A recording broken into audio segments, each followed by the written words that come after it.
Қадірменді оқырмандар, Қызылорда облыстық зағип және нашар көретін азаматтарға арналған арнаулы кітапханасында діни экстремизм мен терроризмнің алдын алу атты ұйымдастырылған онлайн шарамызды назарларыңызға ұсынамыз. Қазіргі таңда әлемдегі ең өзекті мәселенің бірі діни экстремизм мен терроризм қаупі екендігі көпшілікке аян. Ғаламдық бұл қауіп-қатер қоғамға саяси, экономикалық, моральдық шығындар әкеліп үрей тудыруда. Әлемнің көптеген аймақтарында экстремистік топтар мен ұйымдар қанқұйлы терактілер жасау арқылы өз мақсаттарына қол жеткізгісі келеді. Соңғы кездері терроризм мәселесі ұлттық шеңберден шығып, халықаралық қатынастар саласымен байланысып, қазіргі таңның өткір жаһандану мәселесіне айналып отыр.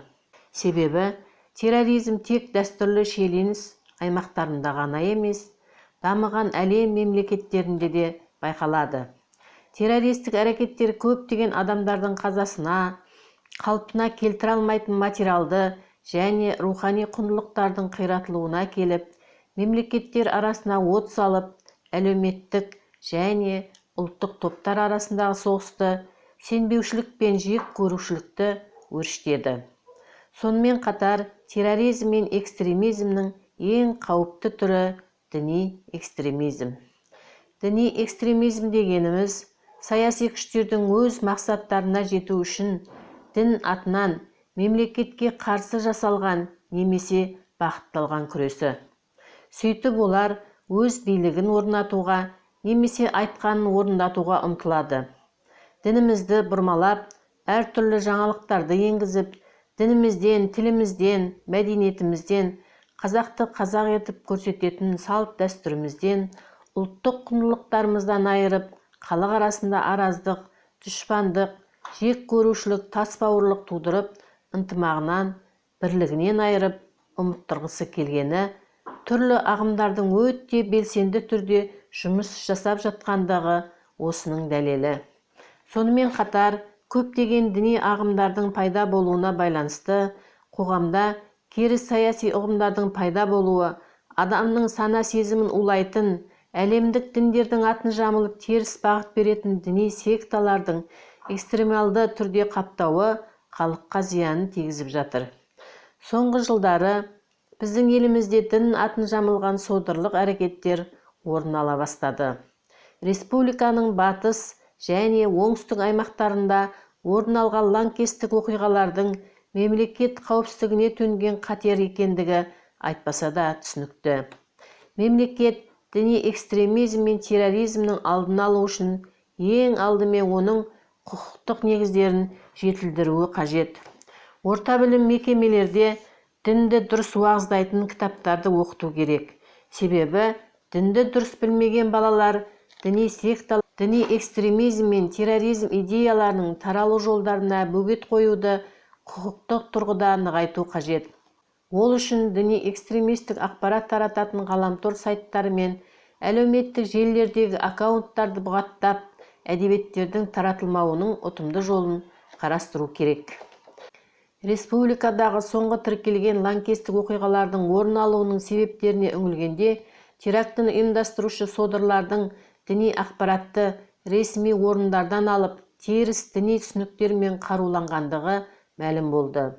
Олай болса, лаңкестіктің алдын алу үшін экстремизмге шақыратын теріс діни уағыз насихаттардың жолын кесу қажет. Алғашқы дін еркіндігін жариялаған 90 жылдары қазақстандықтардың шетелде діни білім алуына жол берілді. Алайда, шетелде діни білім алған кейбір азаматтар елге оралған соң, қазақтың дәстүрлі діни танымына қайшы ұстанымдарды насихаттап, халықтың рухани тұтастығына жарықшақ түсіре бастады. Қазір ел ішінде әртүрлі діни көзқарасты ұстанушы топтардың ашық және астыртын жұмыс жасап жатқандығын тағы да айтпай кетуге болмайды.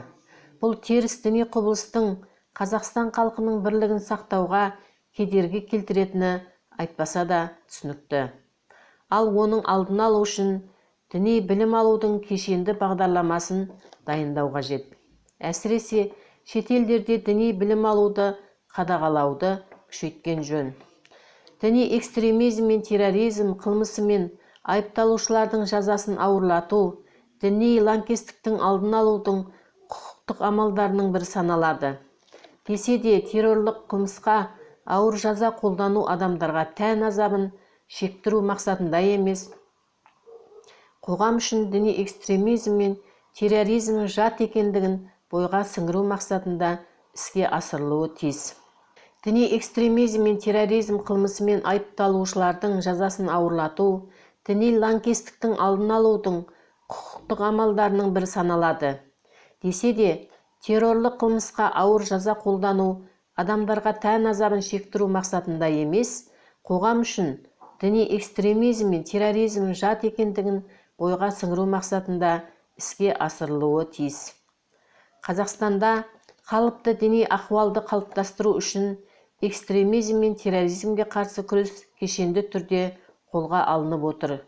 Әлбетте, оның діни, әлеуметтік, психологиялық, экономикалық аспектілермен қатар құқықтық негіздерін жетілдіру бүгінгі күннің кезек күттірмейтін талабы.